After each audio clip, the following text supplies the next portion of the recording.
Hello, everyone. This is Professor Philip Travis. This week, we're going to examine in United States history the 1980s, the Reagan era. We're going to look particularly at some of the developments in international relations, though it's not limited to that by any means. The 1980s is associated in many respects with new mediums of media, entertainment, and communication. Cable television really becomes a thing in the 1980s, and one of the first and most significant elements of cable television was something that really began to build on youth identity, which had really a unique youth identity had really began to emerge in the 1960s and centered around music. Rock and roll in the 60s particularly embraced youth identity and rebellion from the identity of people's parents. And of course, in the 1980s, that rebellion was really challenged through, or was really sort of channeled through MTV. So we're going to look at some MTV videos this week, and we're going to critique them a little bit, and that'll be kind of fun, I think. The 1980s, the age of Reagan, in many ways is remembered, in a way romanticized, because it's not always what it seems, but it's romanticized as a sort of reinvigoration of the United States. Reagan, in his election era for his first term, referred to the United States saying it's morning in America. And this was a response really to what a lot of Americans felt the 1970s had become, that the 1970s had become sort of an era of malaise in the United States. The United States, Americans, in the lead up to the 1980s, had really grown, they had really grown frustrated and even distrusting of their government. The experience of the Richard Nixon administration, who had secretly invaded Cambodia and expanded the war, only reluctantly, speaking about it, if you will, amid mass protests. The Pentagon Papers revealing sort of all of the mistrust and deception that occurred during the Vietnam era. And then, of course, infamously, the Watergate scandal, in which Richard Nixon, who, curiously, in an election that there was no chance of him losing, because George McGovern was not in any position to defeat Richard Nixon, who was the incumbent for his second term. But in the election, Richard Nixon's election bid in 1972, of course, Richard Nixon would have individuals like G. Gordon Liddy, group that was the plumbers who were designed to, if you will, plug leaks and investigate things in the interest of the president as it related to the election.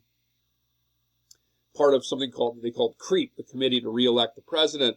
But Richard Nixon had this group led by G. Gordon Liddy bug the Democratic headquarters in the Watergate office building. He wanted to listen and hear what they were doing so he could come up with approaches from a campaign standpoint. Of course, it wasn't a close election, which makes it so curious that he would do this. But Richard Nixon, of course, was kind of a megalomaniac.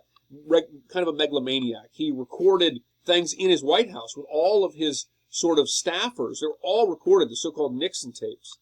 And, of course, this was used to incriminate his involvement in the Watergate affair. The bugs were found. There were arrests and investigation, and Nixon, as we know, resigns in disgrace. And, of course, prior to his resignation, his vice president, Spiro Agnew, too, had resigned. Spiro Agnew had to resign for embezzlement of funds, campaign finance violations, this type of thing. That actually led to Gerald Ford becoming the first unelected president in American history.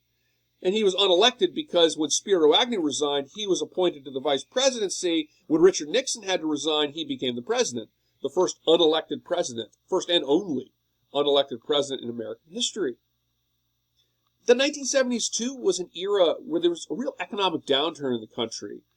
The United States' very strong position with Israel in the Arab-Israeli war in this period of time led to the OPEC oil embargo. And the result of this was long lines, a shortage of oil in the United States, and long lines at gas pumps. People lined up for blocks during the energy crisis of the 1970s to fuel their cars. Many gas stations would only take cash. There was an economic downturn in the country, much of which was attributed to the excessive spending that was not met with raising taxes of the Vietnam War. When Jimmy Carter was elected president in 1976, becoming president in 1977, Americans really were attracted to Jimmy Carter. He was a very genuine Protestant from Georgia. He was sort of an upfront person who Americans, I think, looked to instill sort of trust in virtue and honesty in the office of the presidency, following a string of what was seen as very, very difficult leadership period in the United States. Jimmy Carter, in a lot of respects, was that. He was a pretty upfront individual. He tried to sort of convey honesty to the American people. Jimmy Carter, too, hoped to put the Cold War behind the United States. The 1970s was a period in the Cold War known as détente. And détente was a term that kind of refers to a lessening of tensions between the United States and the Soviet Union in the Cold War. And what really made détente work were agreements like the Strategic Arms Limitation Agreement, the Nuclear Arms Agreement with the Soviet Union, SALT I, the Anti-Ballistic Missile Agreement. These were big, big developments. There's also the Helsinki Accords. So these are some major landmark agreements between the United States and the Soviet Union. And for a period of time, many thought the Cold War maybe be a thing of the past. And certainly Carter hoped that to be. However, during Carter's one-term presidency, the economy again did not improve greatly.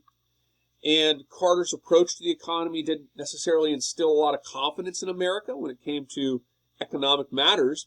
And in 1978 and 1979, the Cold War kind of reinvigorated itself.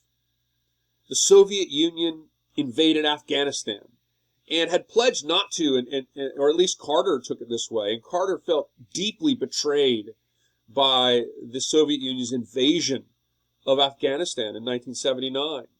In Central America, the Nicaraguan government that had been a long-time ally of the United States, as well as a long-time human rights abuser, was toppled by a revolutionary group, a left-leaning sort of Cuban sort of friendly leftist group called the Sandinistas, led by individuals like Daniel Ortega. In El Salvador, a civil war by 1980 begins to rage as another leftist group, a guerrilla group known as the Farabundi Martí Liberation Front, or FMLN, began threatening the government of El Salvador. And of course, in Iran, the government that had long been a supporter of the United States, the government led by the Shah, Mohammad Reza, the Shah of Iran, was overthrown in the Iranian Revolution. And there's a huge hostage crisis, and the Iranian government demanded the United States turn the Shah, who was receiving cancer treatment in New York City, over to the Iranian Revolution in exchange for the hostages to be released. The United States refused. Carter launched an operation, the Desert One operation, to try to rescue the hostages by a secret helicopter invasion of Iran that fails. And eventually the hostages will not be, even though the agreement to release the hostages was made during Carter's term, they wouldn't release the hostages until the election was over and Ronald Reagan was inaugurated.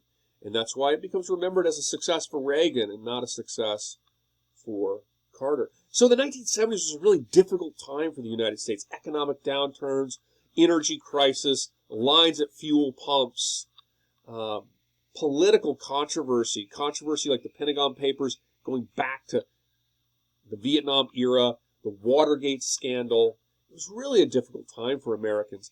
And Ronald Reagan won the presidency Ronald Reagan right here, largely on the idea that the United States would sort of, he said it was morning in America, and that the United States was sort of on the precipice of a reemergence in terms of economic success and the American dream in the United States.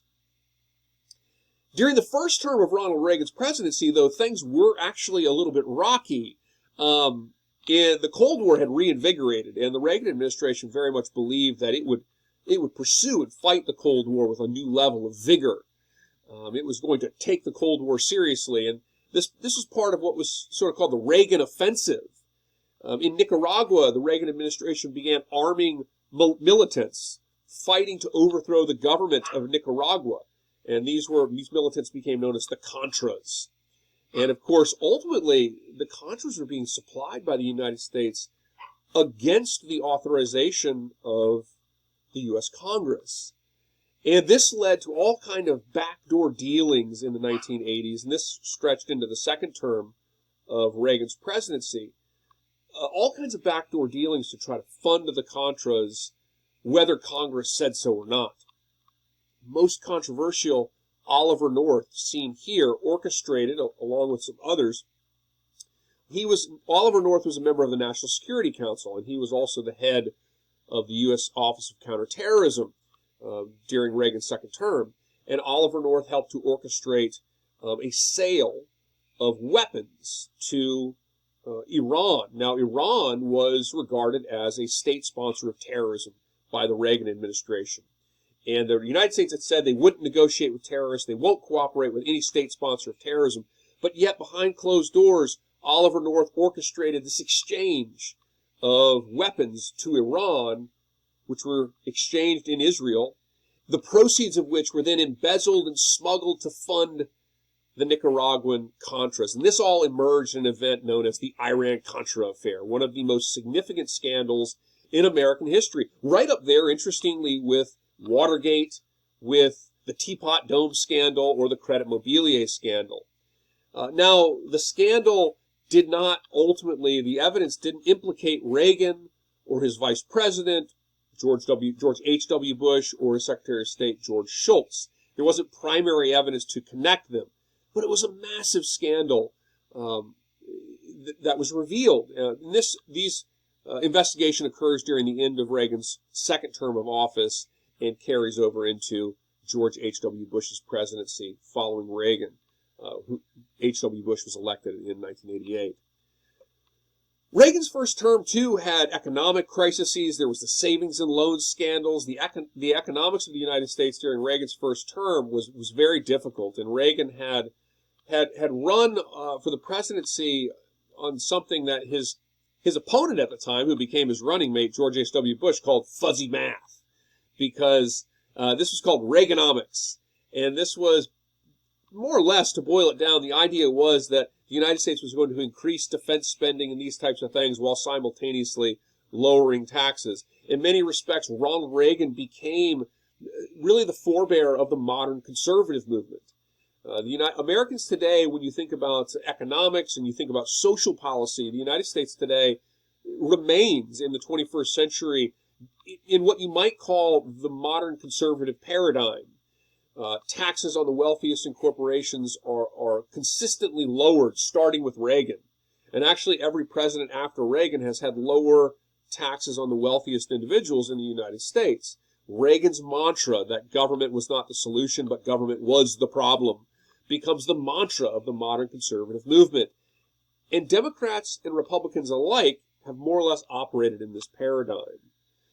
And so you've had the beginning of austerity measures on welfare programs, and of course you had subsequently a series of actions directed at things like a woman's right to choose, which started with the Planned Parenthood decision at the end of the Reagan era, and of course has more recently gone even further with the Supreme Court overturning the Roe v. Wade decision.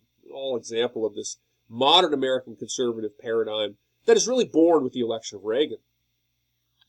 Reagan's presidency, too, during the first term, and I'll cut this short, becomes associated with a new sort of escalation in the fear of of nuclear war.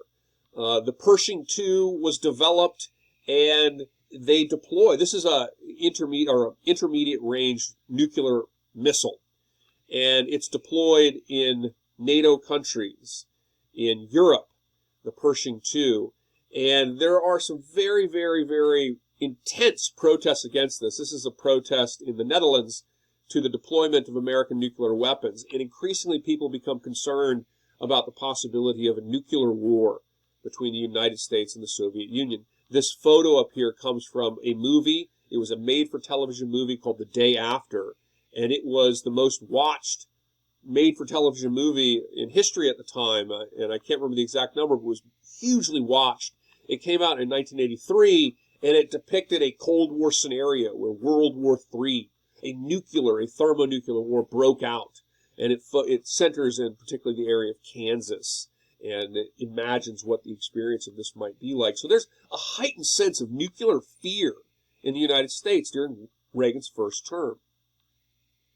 Now, and I'll end this now, but during the second term, of course, Reagan and Mikhail Gorbachev, and by 1985, had become the premier of the Soviet Union. And Reagan and Gorbachev became close allies in a certain respect, or close, friends. And they worked together. I guess you would call them friends, yes. And they worked together, starting with their summit in Reykjavik, Iceland. And they worked together to create some of the most landmark nuclear arms limitation agreements between the United States and the Soviet Union.